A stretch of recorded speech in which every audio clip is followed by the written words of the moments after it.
Ibu Bapa, Saudara yang diberkati dalam Tuhan Yesus Kristus, selamat pagi, Shalom. Shalom. Tidak terasa di hari ini kita telah berada di minggu pertama di bulan Mei.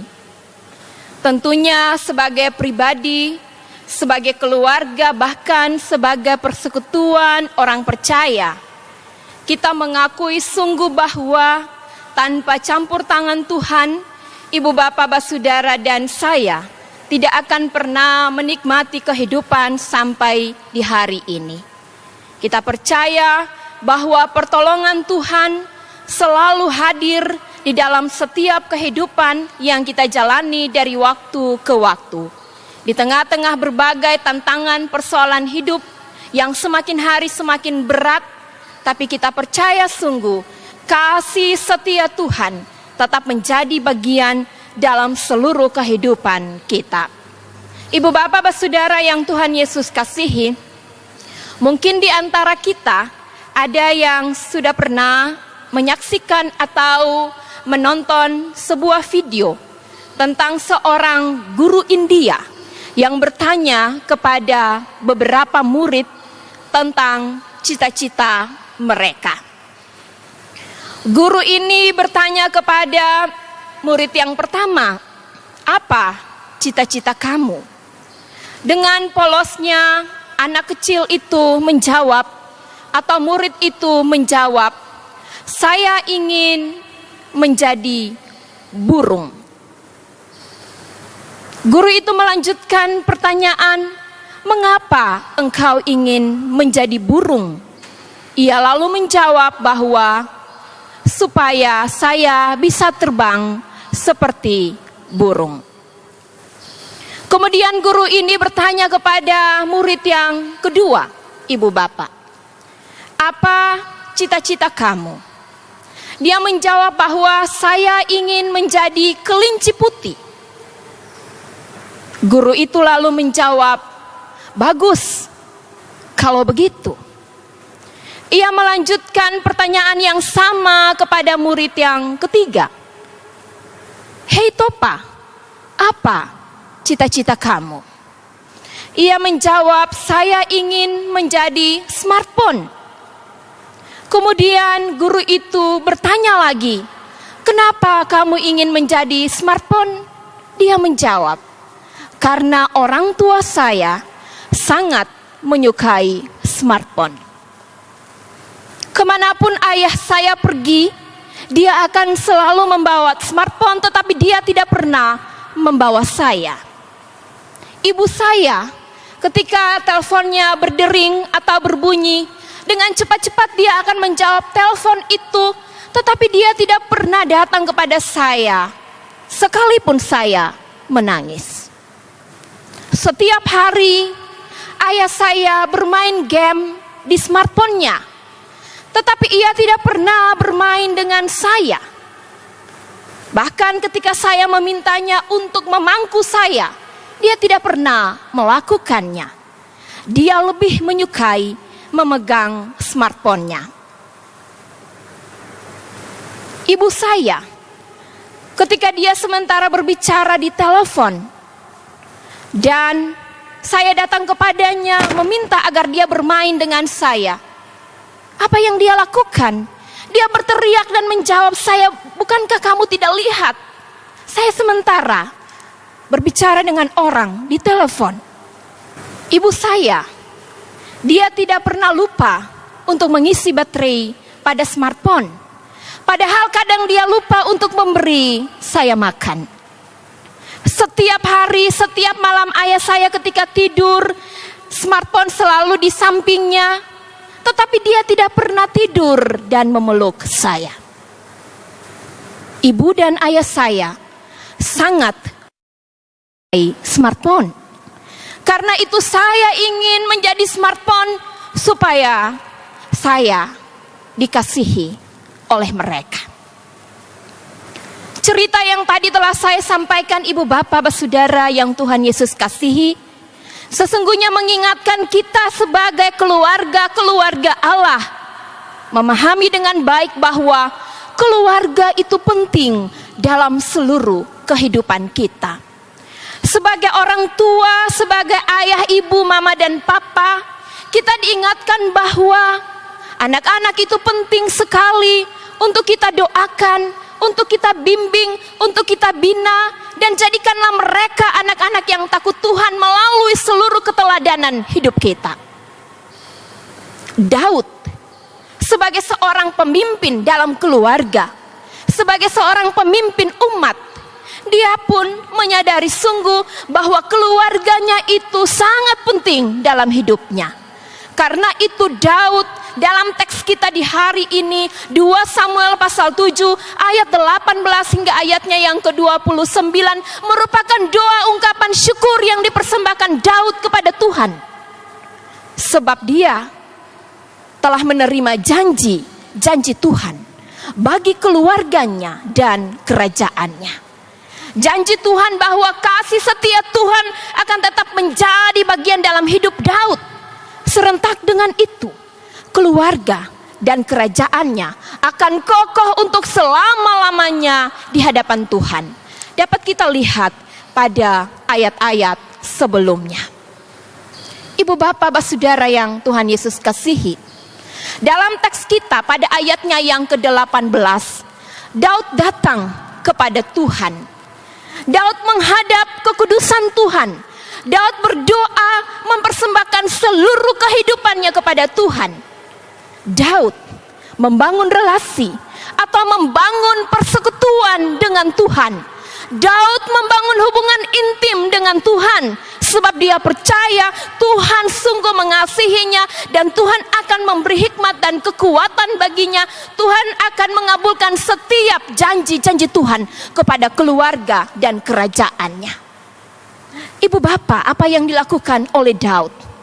Datang kepada Tuhan, membangun relasi atau hubungan intim dengan Tuhan adalah hal positif yang mesti ibu bapak, saudara dan beta katong lakukan di dalam seluruh kehidupan yang kita jalani dari hari ke hari. Membangun relasi atau hubungan dengan Tuhan itu penting ibu bapak saudara yang Tuhan Yesus kasihi, melalui seluruh doa-doa kita di dalam kehidupan keluarga, di dalam kehidupan rumah tangga. Kalau jam 8 malam setiap hari lonceng gereja babunyi, jangan lupa untuk berdoa. Jangan lupa membangun persekutuan, membangun relasi dengan Tuhan, membangun hubungan intim dengan Tuhan, dekat dengan Tuhan dalam doa kita. Jangan sampai jam 8 malam ketika lonceng berbunyi, katong sibuk nonton sinetron. Jangan sampai ketika jam 8 malam lonceng babunyi, katong sibuk dengan drama Korea. Jangan sampai ketika jam 8 malam lonceng babunyi, katong sibuk dengan aktivitas-aktivitas yang lain. Membangun relasi, persekutuan dengan Tuhan adalah hal yang penting yang mesti katong lakukan itu di dalam ketompung kehidupan. Setiap keluarga, orang tua mesti membangun relasi dengan Tuhan di dalam doa-doa kita. Kita mendoakan anak-anak kita mendoakan keluarga kita supaya tetap dipelihara dan diberkati oleh Tuhan. Kita mendoakan sesama kita untuk menghadapi tantangan yang berat ini, yakni pandemi COVID-19. Dengan doa-doa kita, katong percaya badai pasti berlalu. Bahkan ibu bapak, membangun relasi atau membangun persekutuan dengan Tuhan tidak hanya melalui doa-doa kita pada masing-masing keluarga, pada masing-masing rumah tangga, tetapi doa tidak hanya melalui doa-doa kita, tetapi juga melalui kepedulian kita terhadap keluarga kita. Orang tetua kalesang peduli lia anak-anak pun hidup, nasihati mereka, bimbing mereka, jadikan mereka anak-anak yang takut Tuhan. Suami peduli kepada istri istri peduli kepada suami, orang tua peduli kepada anak, anak peduli terhadap orang tua sebagai keluarga biologis, tetapi kepedulian kita juga kepada keluarga Allah, yaitu jemaat dan masyarakat. Peduli terhadap sesama. Laeng bantu laeng. Laeng sayang laeng. Laeng perhatikan laeng. Laeng lia laeng. Supaya ketong mampu menghadapi segala tantangan dan persoalan hidup yang semakin melilit dari waktu ke waktu.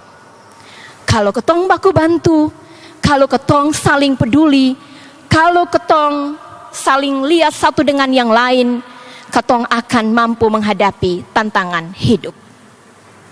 Kalau ketong saling membantu, kalau ketong saling kalesang satu dengan yang lain, maka ketong menunjukkan bahwa ketong membangun relasi atau persekutuan dengan Allah. Dalam doa syukur Daud, dia datang mengakui diri dalam segala kelemahan dan keterbatasannya sebagai seorang manusia biasa. Dia bilang, siapakah aku ini Tuhan dan keluargaku sehingga engkau membawa aku sampai di saat ini. Artinya apa? Daud mengakui kasih setia Tuhan dalam hidupnya. Karena itu dia mengakui kelemahan dan kekurangannya. Dalam doa syukur Daud, dia pun mempersembahkan syukur kepada Tuhan. Dia mengagungkan kasih dan pemeliharaan Tuhan dalam hidupnya. Bahkan dia mengatakan bahwa Tuhan yang memimpin bangsa Israel keluar dari Mesir, Tuhan yang menghalau bangsa-bangsa lain di hadapan bangsa Israel, Tuhan adalah Tuhan yang berkuasa atas seluruh hidupnya, akan menepati janji-janji Tuhan. Permintaan Daud supaya Tuhan mengabulkan janji-janjinya, itu pun dia percaya Tuhan mampu melakukannya, sebab Tuhan tidak pernah ingkar janji. Tuhan mampu menepati setiap janji-janji kepada umat manusia. Tuhan bukan seperti manusia, janji tinggal janji, parlente jalan terus. Tuhan tidak demikian. Tuhan mampu menepati setiap janji yang telah Ia sampaikan kepada manusia. Menarik dalam teks kita di hari ini, di bagian akhir dari doa Daud, dia berdoa supaya Tuhan memberkati keluarganya. Apa, ibu bapak, yang dipikirkan oleh Daud?